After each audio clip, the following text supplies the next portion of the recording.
Hello friend, कैसे हैं आप लोग। मैं हूं अभिषेक मौर्य और आप देख रहे हैं कॉग्निटिव लर्निंग क्लासेज, जिसमें हम कॉग्निटिव वे में लर्निंग को एम्फेसाइज करते हैं। यहाँ पे जो है अभी तक मैंने आपको डाइवर्सिटी के लेक्चर लिए हैं। बेसिकली मैं आपको यहाँ बायोलॉजी की कॉग्निटिव लर्निंग करवा रहा हूँ, जिसमें मैंने डाइवर्सिटी जो आपके 11th क्लास के NCERT है उसके कुछ लेक्चर लिए हैं। उनमें जो है हमने अब तक कंप्लीट किया है बेसिकली आपका मोनेरा और किंगडम प्रोटिस्टा। आज का जो हमारा टॉपिक होगा वो होगा किंगडम फंजाई। फ्रेंड, इससे पहले मैं लेक्चर को स्टार्ट करूं, मैं आपसे एक रिक्वेस्ट करना चाहूँगा कि अगर आपको लेक्चर पसंद आ रहे हैं, अगर आप जो है इस लेक्चर को समझ पा रहे हैं, तो प्लीज़ इस चैनल को ज़्यादा से ज़्यादा लोगों तक शेयर करिए, सब्सक्राइब करवाइए और जो है अपने वैल्यूएबल कमेंट मुझे ज़रूर दीजिए। मैं जानना चाह रहा हूँ कि आपके क्या फीडबैक है मेरी क्लास के बारे में, मेरे वे ऑफ टीचिंग के बारे में। आप क्या इम्प्रूवमेंट चाहते हैं, कौन से टॉपिक की वीडियो चाहते हैं, कौन सा टॉपिक आपको डिफ़िकल्ट लगता है, ये सब बातें मुझे कमेंट बॉक्स में ज़रूर बताएं। तो फ्रेंड्स, मैं चाहूँगा कि आप जो है इस चैनल को अगर नए हैं तो सब्सक्राइब करिए, और जब आप चैनल को सब्सक्राइब करते हैं तो बेल आइकन को ज़रूर प्रेस करिए, जिससे आपको मेरी हर नई आने वाली वीडियो का नोटिफिकेशन मिल सके। फ्रेंड्स, इस लेक्चर सीरीज को आप बिल्कुल क्लास की तरह यूज करिए। जैसे डेली लेक्चर को देखिए तो आप टेक्स्ट बुक को पढ़िए, जैसा मैं आपको बताते चल रहा हूँ, तभी आपको लेक्चर का बेनिफिट मिलेगा। विदाउट ईयरफोन का आप जो है लेक्चर मत सुनिए, आप ईयरफोन लगाइए ताकि फुली कंसंट्रेट होकर आप लेक्चर को सुन पाएँ, और तब ये आपके लिए ज़्यादा हेल्पफुल होगा। तो फ्रेंड, हम आज का लेक्चर स्टार्ट करते हैं। आज हम पढ़ेंगे किंगडम फंजाई। जैसे आपके पिछले 2 किंगडम मैंने बता चुका हूँ, तो फंजाई जो है 5 किंगडम क्लासिफिकेशन सिस्टम में इसका जो प्लेस है ये पहला मल्टी सेलुलर किंगडम है। जो मैंने एक आपको लेक्चर दिया है जिसमें आपको tissue organisation, body organisation name से जो आपको एक लेक्चर दिया है, वहाँ आप जाके अगर आपको कंफर्म नहीं है तो पहले ये कंफर्म करेंगे कि मल्टी सेलुलर होने का क्या मतलब है। यहाँ मैं ये मान के चल रहा हूँ कि आपने लेक्चर देख लिया और आपको मल्टी सेलुलर पता। अगर नहीं देखा तो आप जाके वहाँ देखिए प्लीज़। तो जो मल्टी सेलुलर ऑर्गेनिज्म है वो पहली बार किंगडम फंजाई में आती हैं, और यहाँ पे जो मैक्सिमम बॉडी ऑर्गेनाइजेशन है वो टिश्यू ग्रेड का है। और जब हम न्यूट्रिशन की बात करेंगे तो ये हेट्रोट्रॉप और सेप्रोट्रॉप हैं।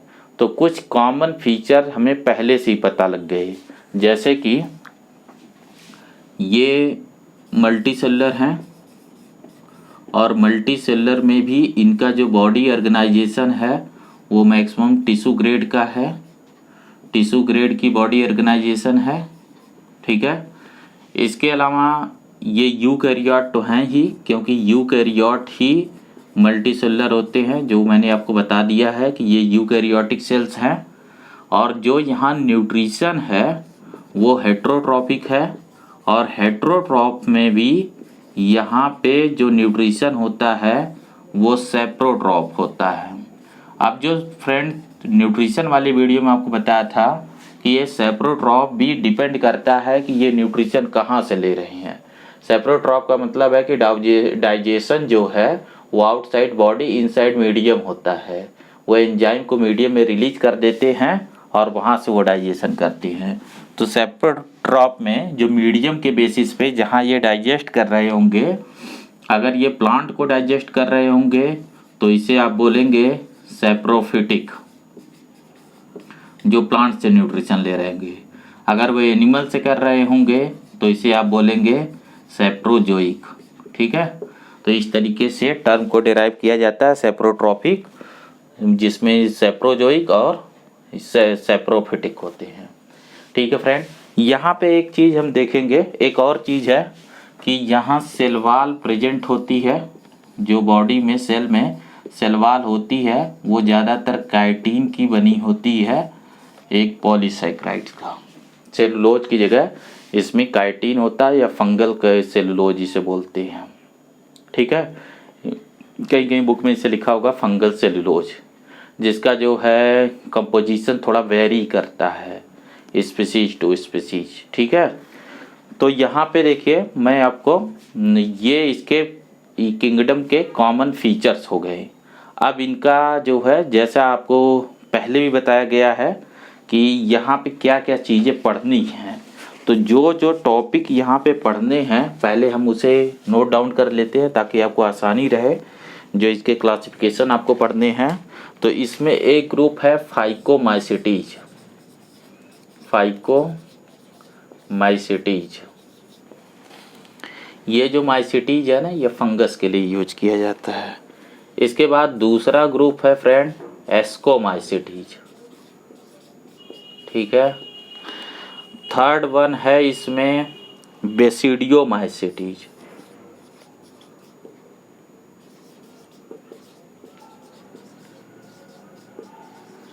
ठीक है। और फोर्थ वन है ड्यूट्रोमाइसिटीज, जो आपकी बुक के हिसाब से मेंशन है वो मैं बता रहा हूँ, ठीक है। ये मेन फंगल ग्रुप है जिसे आपको पढ़ना है। एक्चुअल में इसमें दो ग्रुप हैं, ये दोनों एक साथ है, ये दोनों एक साथ है। देखिए जो फंजाई का जो क्लासिफिकेशन है उसमें एक बेसिस ली जाती है। मैं आपको एक छोटा सा क्लासिफिकेशन यहाँ बताऊंगा जिसे आप नोट डाउन कर लीजिए, जो आपके लिए बहुत हेल्पफुल रहेगा। जैसे कि हम फंजाई को, यहाँ ये क्लासिफिकेशन है जो आसान है, इस बुक में है नहीं लेकिन ये क्लासिफिकेशन एग्जिस्ट करता है, मैं इसमें अभी सेट कर दूंगा। जैसे एक ग्रुप है जिसमें जो इनके माइसीलियम है, अभी मैं ये सारी बातें बताता हूँ आपको माइसीलियम क्या है। वो माइसीलियम जो है एसेप्टेट है, समझा रहा हूँ अभी आपको। और दूसरे में जो माइसीलियम है वो सेप्टेट है, ठीक है। तो जिनमें एसेप्टेट है इनमें जो है यहाँ पे दो ग्रुप आते हैं। एक आता है फाइकोमाइसिटीज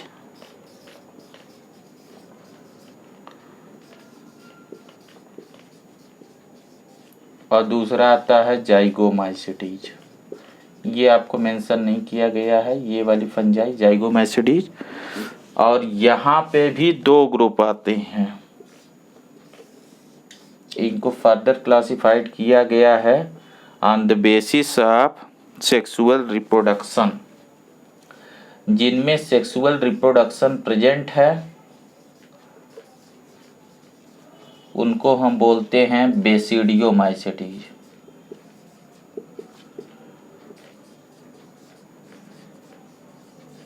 और जिनमें एब्सेंट है सेक्सुअल रिप्रोडक्शन उन्हें बोलते हैं ड्यूट्रोमाइसिटीज। अभी आपको और बाकी चीज़ें बताता हूँ, ठीक है। ये एक बहुत बेसिक सा क्लासिफिकेशन है जो आपको जानना है। तो देखिए इस क्लासिफिकेशन के हिसाब से ये जो ग्रुप है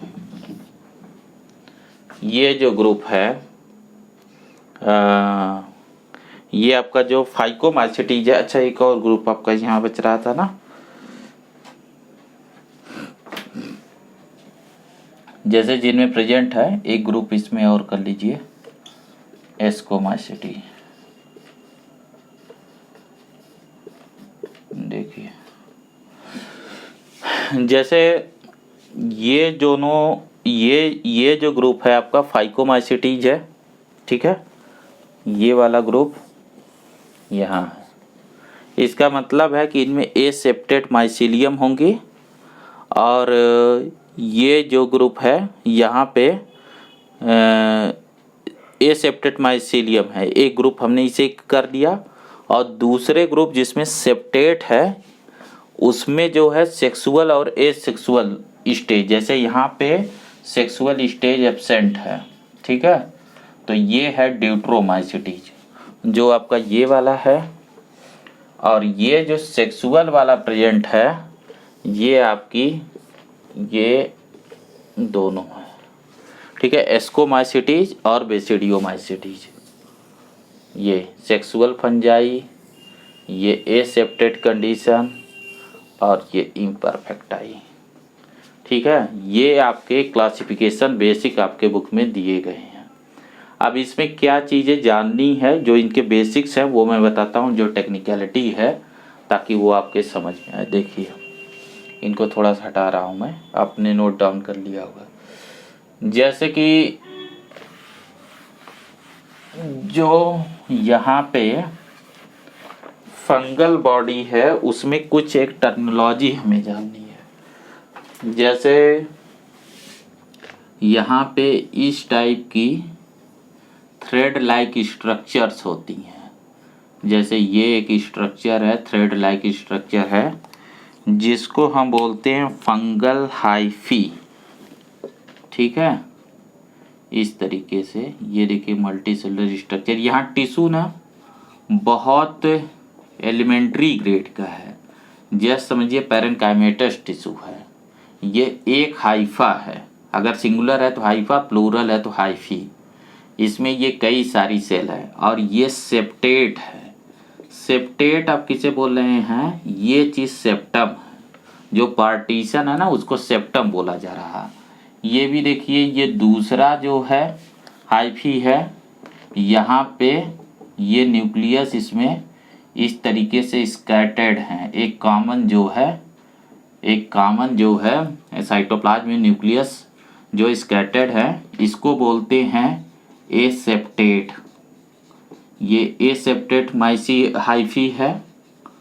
ठीक है, सिंगुलर है तो इसे हाइफा ही बोलेंगे। अब इनके फिर दो कंडीशन है, ये अगर एक क्लस्टर्स बनाती हैं, ठीक है, जैसे कि ये ब्रांच भी हो सकती हैं, जरूरी नहीं है कि जैसे मैंने अनब्रांच बताया वैसा ही हो।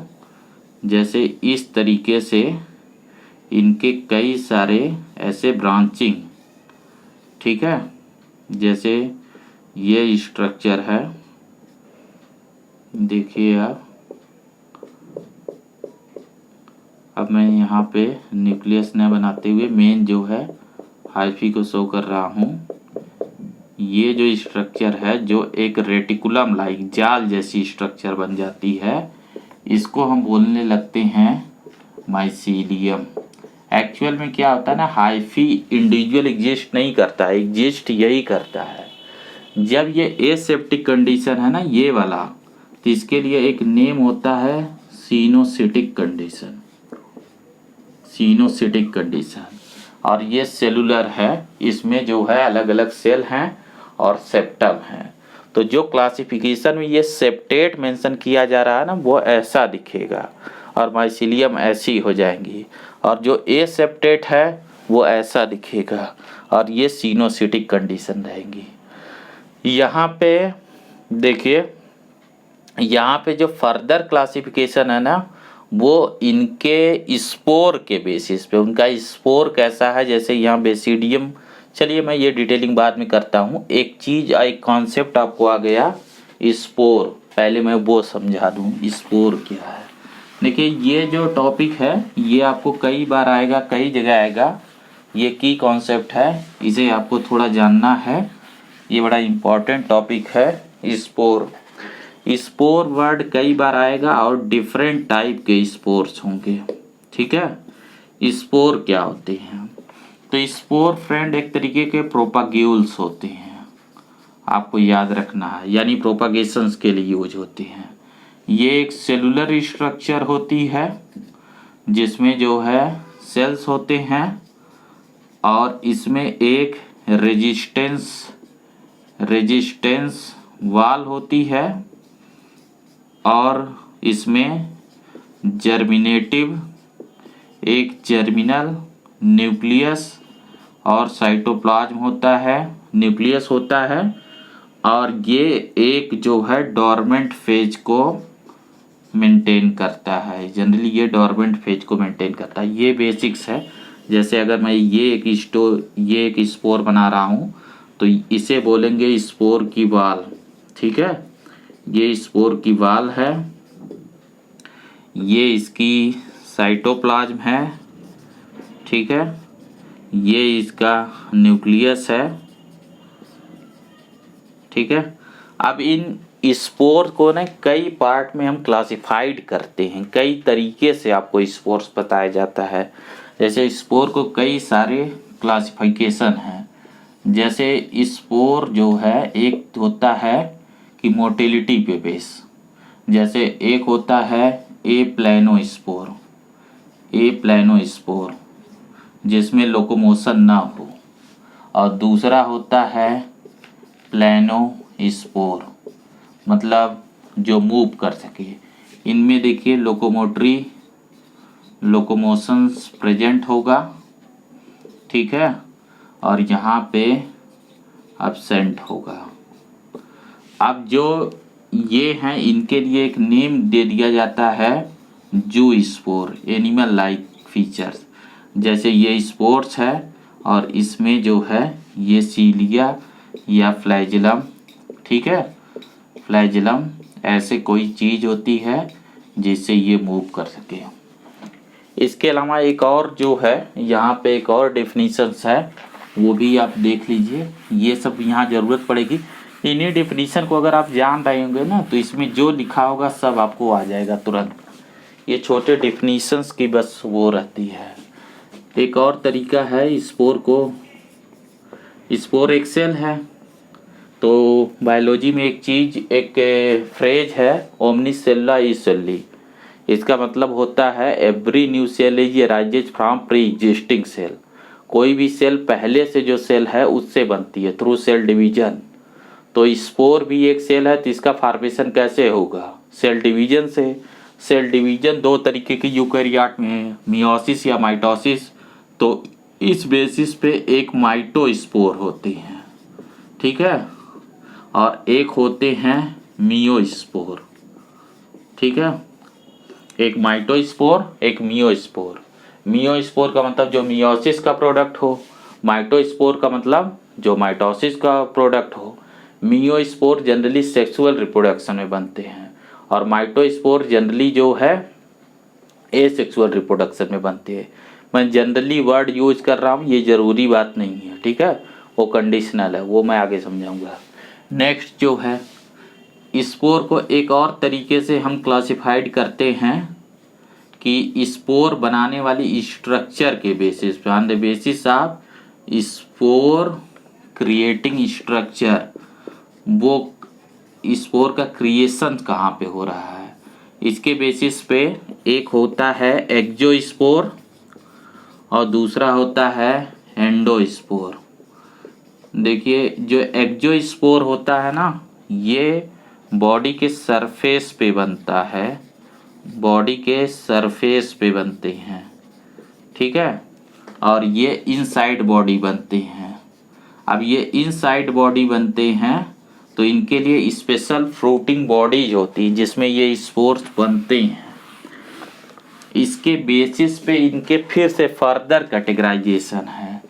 जैसे इस तरीके से अगर वो स्पोरेंजिया है तो स्पोरेंजियोस्पोर, ठीक है, ये सब आप जानते रहेंगे ना तो अच्छा होगा। अगर वो बेसिडियम है तो बेसिडियोस्पोर। यही मैं बोल रहा था कि जो नेम है ना वो ऐसे लिया गया है, बेसिडियोस्पोर। अगर वो एस्कोकार्प है तो इसको बोलते हैं एस्कोस्पोर। ये सब ना स्पोर को बनाने वाली बॉडी हैं। जैसे देखिए इस तरीके से कुछ स्ट्रक्चर होती हैं, ये जो है स्पोरेंजिया है और इसके अंदर स्पोर है। ये जो बेसिडियम होते हैं ये इस टाइप की स्ट्रक्चर्स होती हैं।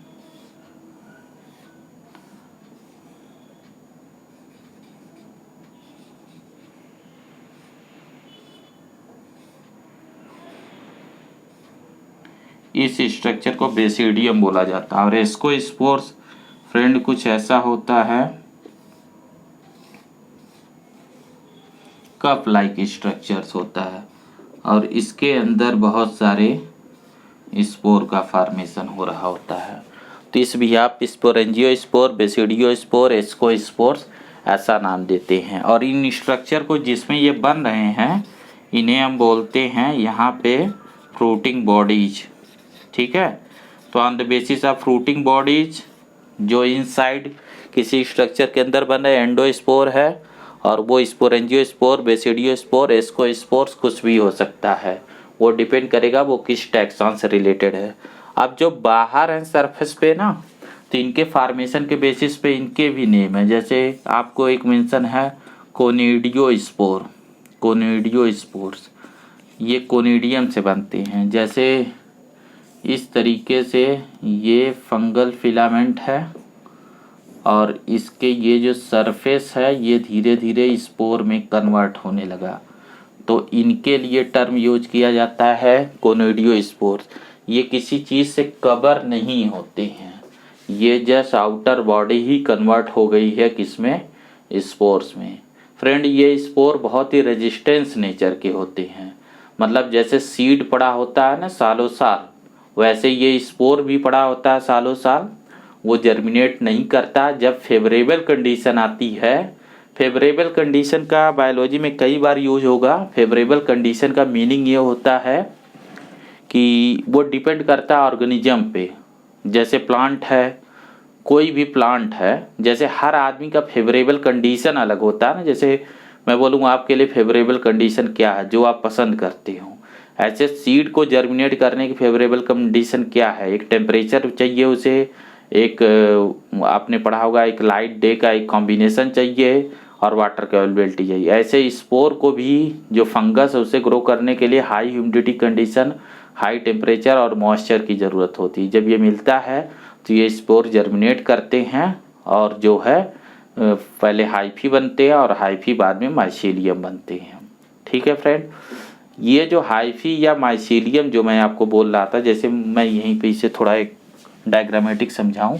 जैसे यहाँ से एक स्पोर निकला और ये स्पोर इस तरीके से जर्मिनेट करता है और जर्मिनेशन के बाद ये एक हाइफी बना लिया, ये एक हाइफी कन्वर्ट हो रहा है, हाइफा। अब ये क्या करेगा कि जिस मीडियम में ये ग्रो कर रहा है उस मीडियम से ये न्यूट्रिशन जो है लेता है और इसे हम बोल रहे हैं कि ये सेप्रोट्रॉपिक न्यूट्रिशन है। डिपेंड करता है, अगर प्लांट पे होगा तो सेप्रोफिटिक, अगर एनिमल पे होगा तो सेप्रोजोइक। अगर ये डेड डिकेइंग मैटर पे है तो फिर आप बोलेंगे कि ये डिकम्पोजर है, अगर ये लिविंग पे है तो आप बोलेंगे पैरासाइट्स है। ठीक है, तो ये डिफरेंट इनके डिफरेंट जो है तरीके से फंगस अपनी लाइफ को कंप्लीट करते हैं। तो फ्रेंड ये था स्पोर से रिलेटेड बातें। नेक्स्ट चीज़ें जो है मैं आपको अगले लेक्चर में बता रहा हूँ, इसी को कंटिन्यूएशन में नेक्स्ट पार्ट में।